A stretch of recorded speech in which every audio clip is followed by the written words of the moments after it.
هذا يقول في درس له أو محاضرة له، يقول أصلا أنتم ما تعرفون موازين يوم القيامة، راح تكتشفون يوم القيامة أنه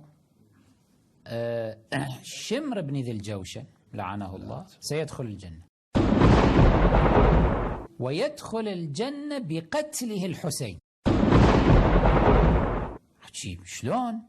يقول إيه، هو صحيح لما حز رأس الحسين عليه السلام اكتسب معصية، لكن بسبب ذلك انتشرت مظلومية الحسين في كل أرجاء الدنيا، وعلى أساسها انتشر الإسلام وأسست الحسينيات، وملايين ملايين ملايين البشر اهتدوا بسبب هذا الفعل الذي فعله شمر بن ذي الجوشن بالحسين عليه السلام.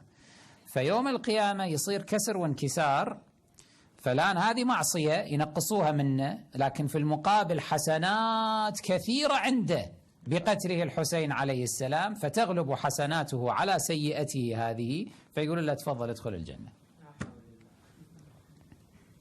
هذا منطق معممين في إيران، تصدق هذا المنطق. وناس يجون يحجون يقولون ليش تحجون على العلماء؟ ايش بيكم على العلماء؟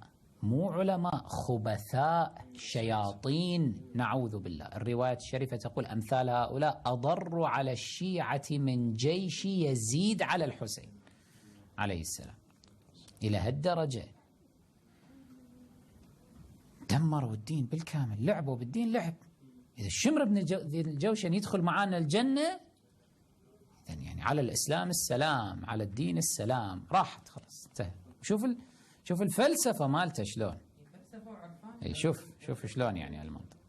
فهؤلاء طبعا هو لأنه هذا العرفان الباطل اللي ماشيين به، هذا بالأصل بدعة شيطانية، دين شيطاني أصلا. هذا يريد الشيطان أن يزيل المائز ما بين الحق والباطل، ويجعل الكل ضمن رحمة الله.